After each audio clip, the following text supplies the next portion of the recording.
What's up, Faith family? Welcome back to my channel. My name is Tatiana if you're new here, but you can call me Irie, and today I'm going to be bringing you part 2 to a video that I did earlier on my channel entitled Do You Really Trust God? I'll link it somewhere up here.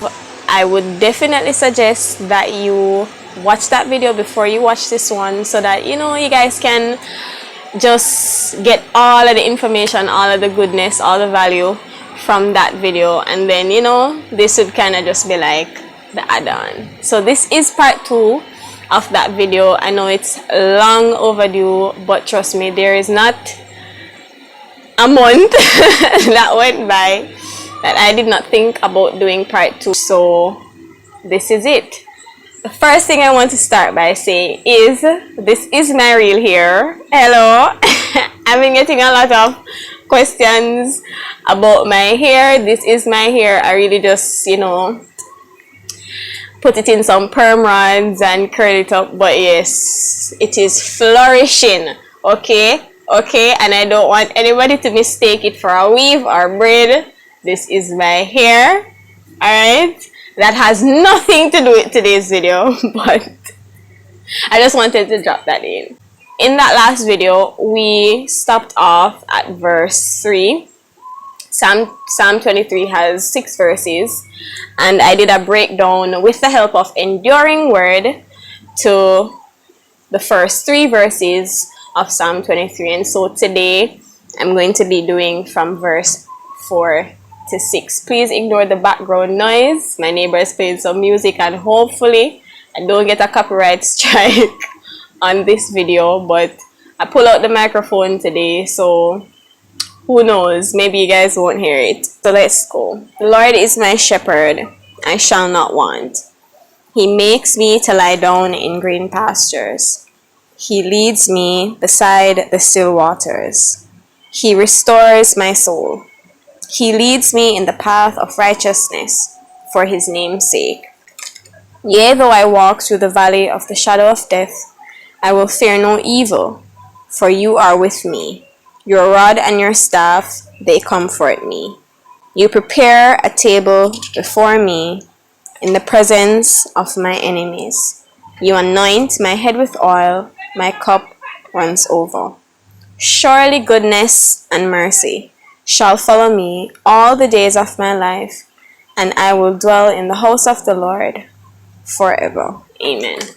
Every time I read Psalm 23 and it gets to the part about surely goodness and mercy, I think about Surely Goodness, that clothing line on Instagram. Big up Surely Goodness.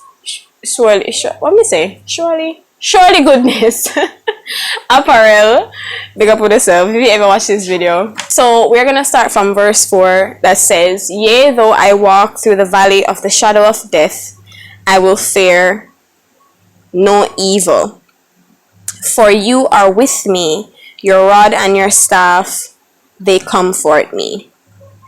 This is the first time that the psalmist gives us a dark note. So right throughout the psalm, it's just positivity. The Lord is my shepherd, I shall not want. He makes me to lie down in green pastures. All these wonderful, affirming things. But here he is now in the valley of the shadow of death.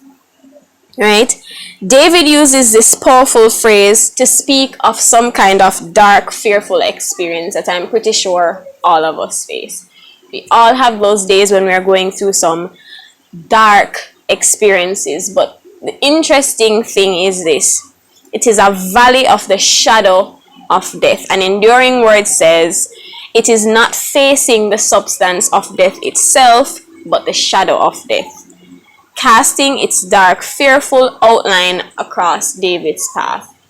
This extremely resonated with me because a lot of times I come upon situations and it literally feels like I'm getting the full blunt of what would feel like death. Like it could be a situation that you've counted loss. It could be something that you're dealing with that just doesn't seem to make sense any at all, and it literally feels as if like there's no hope.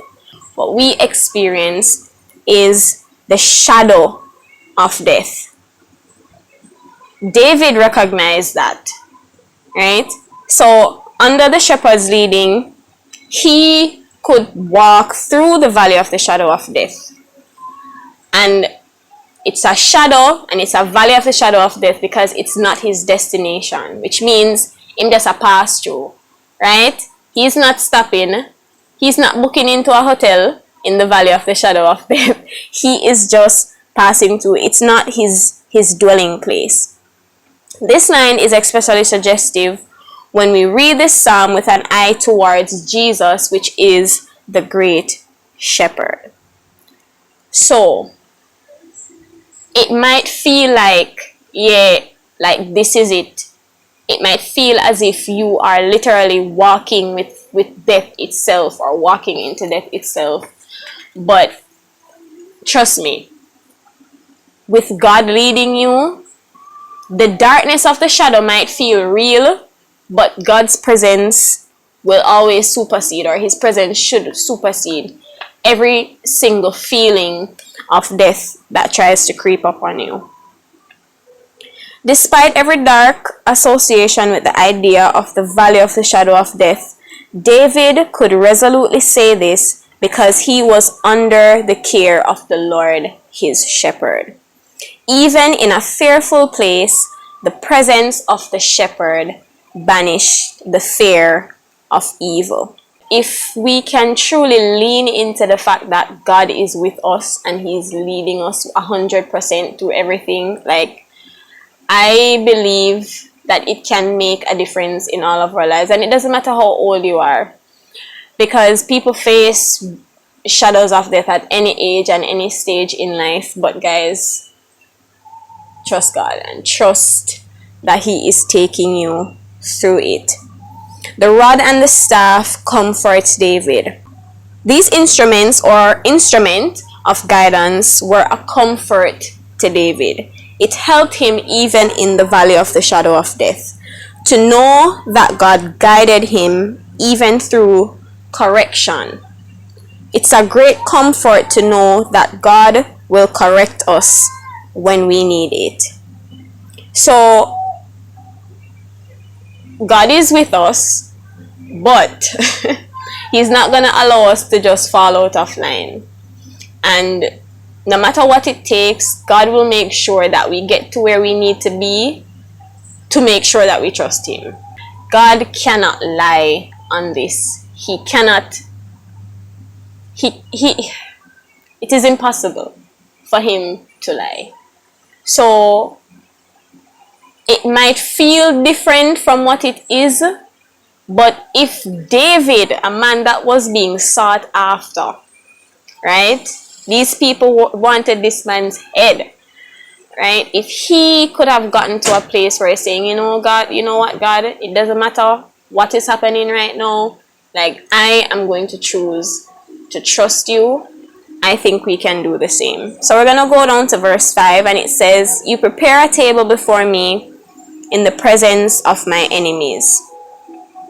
Without departing from the previous picture, so you still a walk through the valley of the shadow of death. Hello. David envisioned the provision and goodness given by the Lord as a host, inviting David to a rich table prepared for him. When I read this verse, I think of how awesome it is for God to provide so many good things even while bad things are happening, or while, you know, this feeling of evil is present. Like, you wonder, how can I ever be happy in a situation that is just all bad? How can I truly feel loved? How can I truly feel understood? Joy, peace, like favor, all of these things. And I say, wait, I want my life to sort out first, but all of these things can be present even while you're going through what feels like a dark time. When a soldier is in the presence of his enemies, if he eats at all, he snatches a hasty meal, and away he hastens to the fight. But observe, Thou prepares a table before me, just as a servant does when she unfolds the damask cloth and displays the ornaments of the feast on an ordinary peaceful occasion. Nothing is hurried, nothing is disturbed, no confusion. God can make you have peace even in the midst of what feels like hell. Trust me.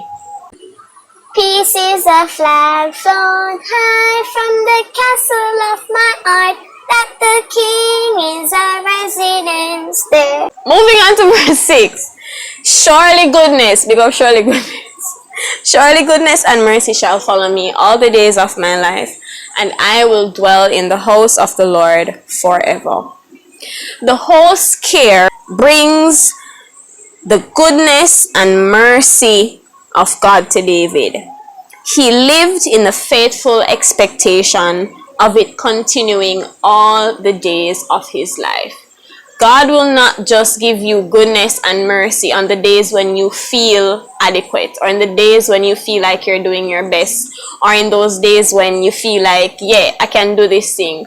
It is something that follows us right throughout our lives because we need it right throughout our lives. So David understood this, and he says, surely your goodness and mercy will follow me all the days of my life.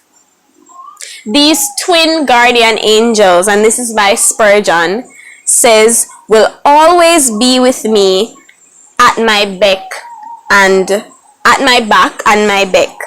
Just as when great princes go abroad, they must not go unattended, so it is with the believer. The psalm ends with the calmest assurance that he would enjoy the presence of the Lord forever, both in his days on earth and beyond. If you can believe that God is on your side, that he is for you and not against you, I know that it will make the world of difference. And this study is gonna ends with another quote by Spurgeon that says, while I am here, I will be a child at home with my God. The whole world shall be his house to me. And when I ascend into the upper chamber, I shall not change my company or even change the house. I shall go to dwell in the upper story of the house of the Lord forever. I really hope you guys were encouraged by this video. I'm so happy that I was finally able to do it. And if you can, you know, as I said, watch the first video and then watch this one. And I just really hope that this message of God's goodness will sink into your hearts and that it will change the way you see God for the rest of your life. I love you guys. Thank you always for supporting my channel. If you want to see more of what I'm doing, feel free to check out my Instagram. Follow me over there. And for all of you Instagram followers who are discovering my channel, please subscribe. And yeah, leave a comment. Let me know, like, what's that one verse from Psalm 23 that stood out to you most, or anything else that you guys would like to say, ask, or suggest. And I hope you guys have a wonderful rest of the day. Enjoy your Christmas holiday, everything, all those good things. Grow your hair, lotion your skin. You understand? Take care of yourself. Love your body, treat your body right. Alright, me done.